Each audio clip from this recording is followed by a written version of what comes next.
Hi friends, I hope you are doing well. Today we will talk about how to fix or how to solve the problem of issues on Pixiv.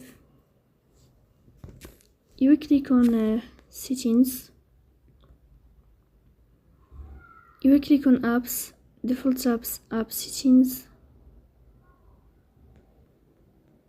You will search for Pixiv and you will click here.